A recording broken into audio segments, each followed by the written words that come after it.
Hey, what's up, everybody? It's Dr. Cubion of drcubion.com and author of It's Wedding Season. Come on into the upper room. I don't know why, but you know I just have to sing everything just because. Hey, you know I'm feeling better. I know you all have been praying for me, knowing I haven't been feeling well, so thank you. I feel like I have finally turned a corner. And like I feel like a human.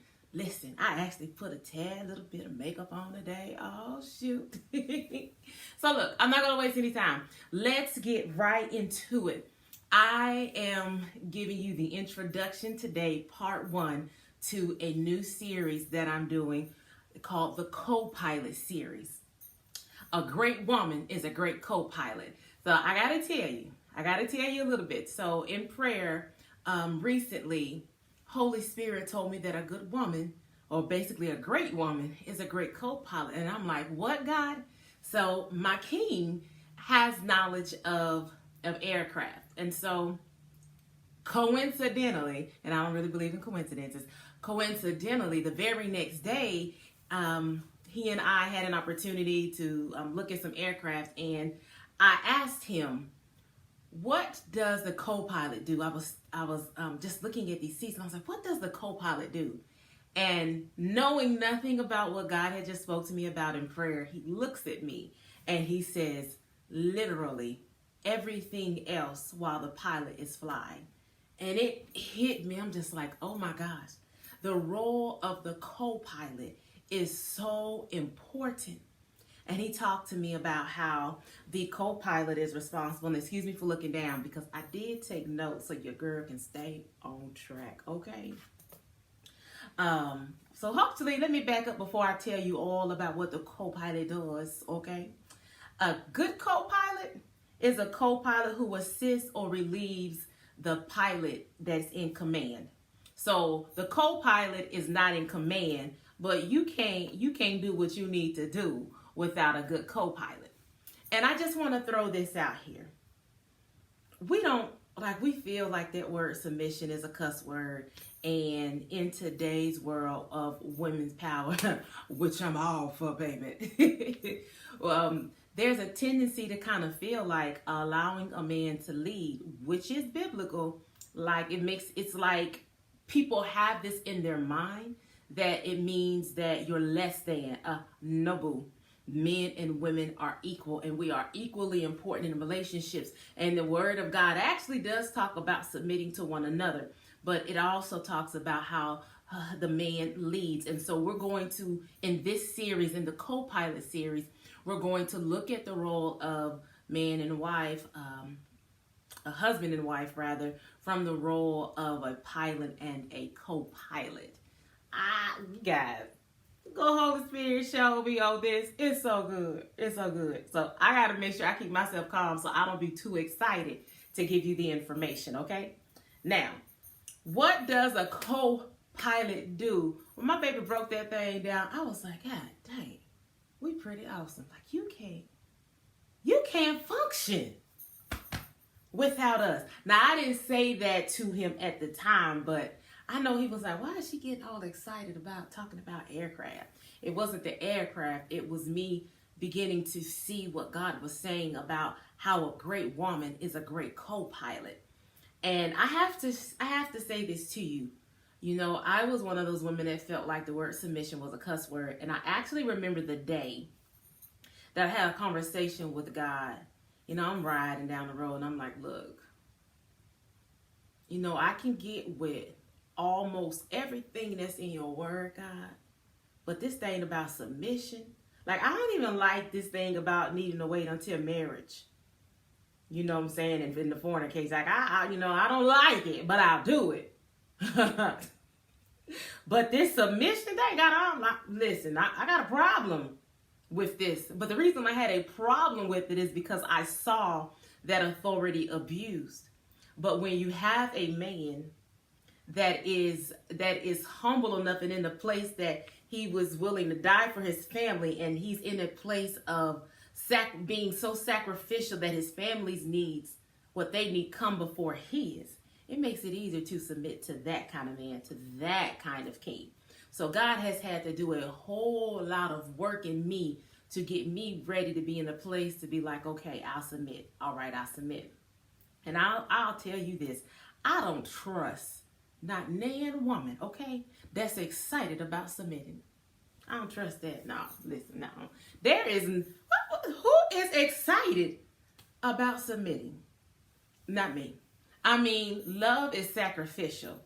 Jesus wasn't excited when he was going to the cross, because there are things that we have to do as women within a marriage that there's, we do it out of love, and it is a sacrifice, and it is not anything to just be, yay, excited about. No, it's not.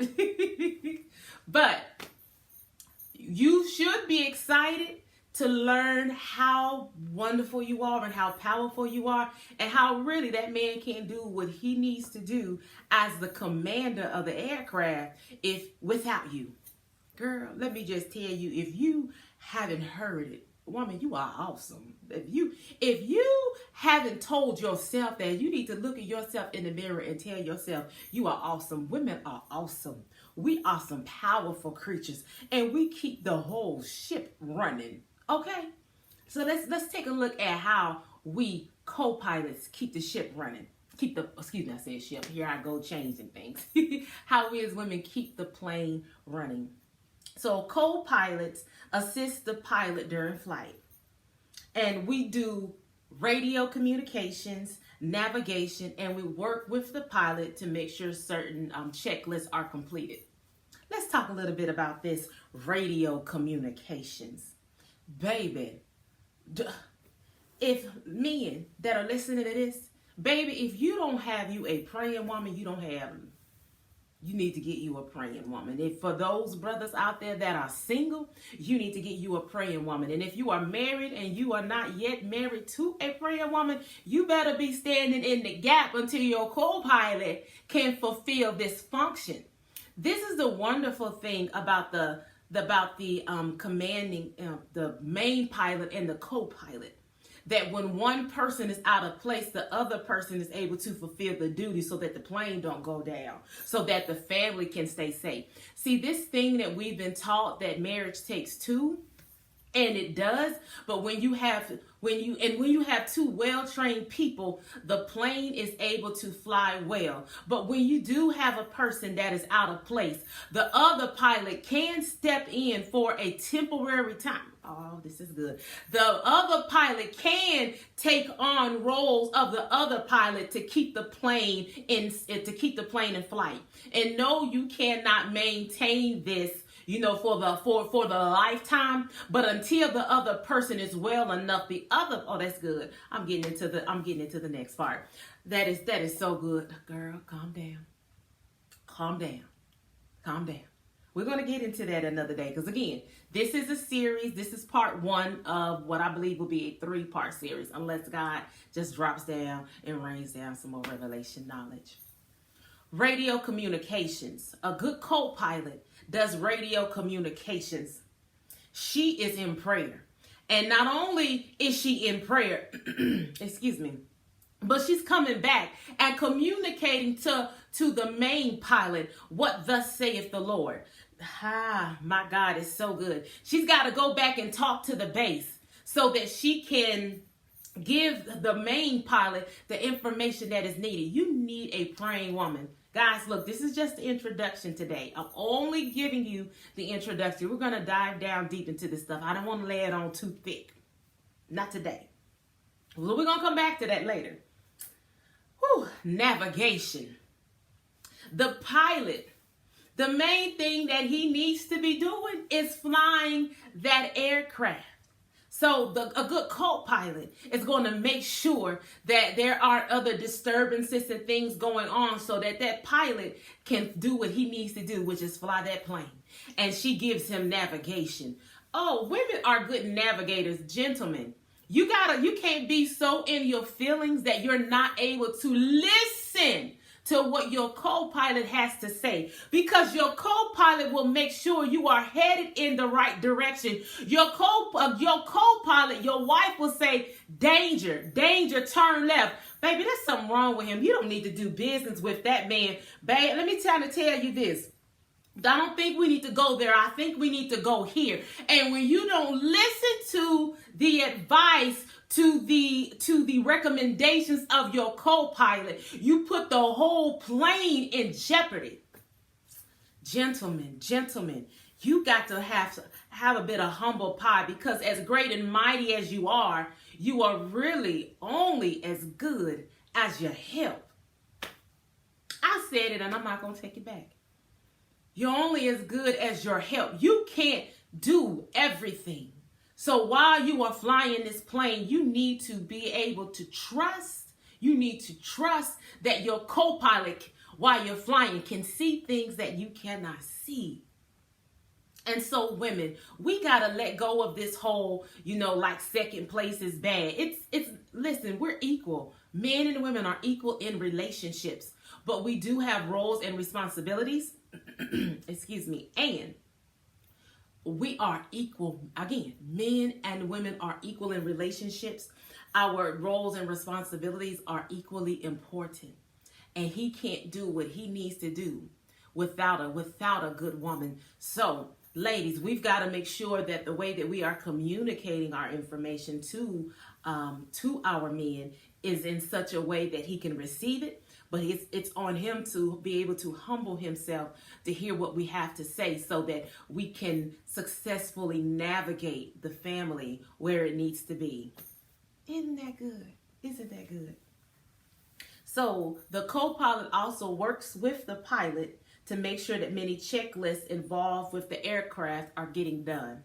Now, I know in this area, he might tend to think that we are nagging. And maybe, yeah, sometimes we do. We got to work on how we communicate that thing. But again, the woman is checking. We in general, not everybody, but in general, women are more detail oriented. This is why. This is the role of a good co-pilot, of a good wife. We're checking things off, making sure that everything needs to be done. That's why it's typically in the household, the woman is like, okay, little Johnny needs to be over here at such and such time. We need to do